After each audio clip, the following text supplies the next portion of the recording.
What's up, Dad? UFC career is a pretty successful start to it, right? I mean, how are you feeling right now after your first couple of fights? Yeah, I'm feeling great, man. Yeah, that's the way, how to start things, man. Yeah, couldn't be a better way. Nice.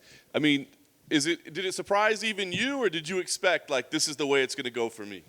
No, I expect, because I put some hard work in the gym every day, man. Is 11 years, to get to the UFC. So yeah, was nothing surprising. Was there ever a time you thought like it's not going to happen for me? I'm not going to make it to the UFC? Oh yeah, times you start to think a lot of things, and yeah, but you have to maintain cool and have patience, and yeah, things will happen, man. If you could write your career over, do you like the way that you did to have to pay your dues and earn, or do you wish you would have gotten in the UFC when you were like 4-0 or 5-0? No, I think that everything happened the right time because sometimes if I did get in the UFC earlier, sometime I may not be so successful. So it's called for experience, and so yeah. Nice. You got your brown belt too. What's more important, the brown belt or the two UFC wins? Oh, the two UFC win, man. Because the belt, man, is the hard work you put in the gym, just to recognize. Nice. So are you famous now in Guyana? Is it a big deal? Yeah, man, I'm famous there, man. And, they started MMA there in Guyana too because of me.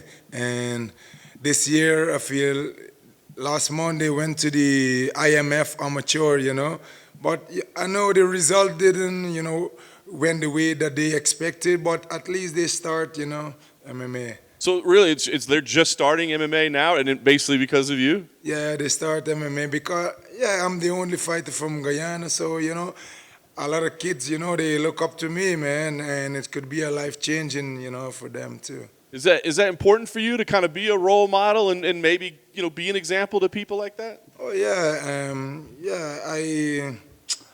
I like inspire kids, man. I believe they could, look up to my footstep and do the same, and dream about a bright future.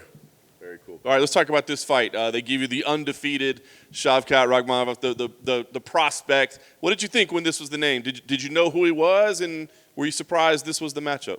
Man, I know this guy. Yeah, he's dangerous. He have a lot of hype on him. Yeah, complete fighter. But man, when I step into MMA, man, I don't choose opponent. Any opponent, I would, just sign the contract and I would, yeah, step up to face. You talk about your experience. I mean, does he do anything, that's the best you've ever seen, or it's different than you've ever seen, or have you seen everything at this point? Yeah, I see everything at this point. I see a lot of things, and I went through a lot too, in some difficult situation in the cage. So yeah, man, I'm a survivor in this game. Awesome. You already had the two wins, but does this feel like a big one? I mean, if you beat the undefeated guy, does that make you somebody at that point? Yeah, for sure, man. This is big. I feel this is bigger because remember this guy, he have a lot of hype behind him. So I mean, if you take away that zero, would be handsome, man. Nice. Last thing for me, what kind of fight do you think we see? Is this going to be, a back and forth battle, or are you going to be able to get another first round finish? What do we do? Well, I take the chance as I see it, man. I go for the chance, man. But it would be a tough one, man. I think it would be like a slug war, man. Carlton, posso fazer Hello. em português aqui? Pode. Maravilha. Carlton, seu adversário, um cara duro, um cara invicto, onde você acha que você consegue trazer essa vitória? Cara, é um cara duro, mas a gente nunca vê como ele se comporta, quando entra um soco, entendeu? Bem dado nele, entendeu? Nunca vê ele, entendeu? Em baixa pressão e tal, mas surpresa acontece lá dentro surpresa acontece e a gente estamos aí para fazer história aí, novamente. Todo mundo tem uma estratégia até entrar o primeiro soco. É igual o Mike Tyson. Exatamente. Essa terceira luta sua em menos de um ano, em maio vai fazer um ano, é esse tipo de frequência que você quer, fazer 3, 4 lutas por ano? É isso que seus fãs podem ficar acostumados? Então, eu quero fazer a máxima luta possível. Lógico que eu tenho que estar bem fisicamente, entendeu? Eu tenho que estar bem para poder lutar, mas se eu puder lutar 3, 4 vezes, é bom para mim, né? Porque também eu já estou com idade também, se eu conseguir lutar muito agora, de boa. Show.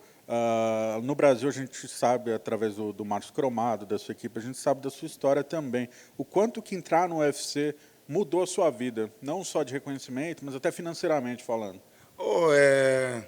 Mudou muito, porque eu estou conseguindo treinar mais, eu estou conseguindo descansar mais, porque antes eu tive que fazer segurança, virava à noite para poder treinar. Agora não, agora eu só dou aula e treino. E eu consegui descansar pelo menos 6 horas por noite. E coisa que era rara acontece. Isso reflete no seu desempenho? Hã? Isso reflete no seu desempenho na luta? Sim, eu me senti melhor nos treinos, nas lutas também. Descanso é importante, né?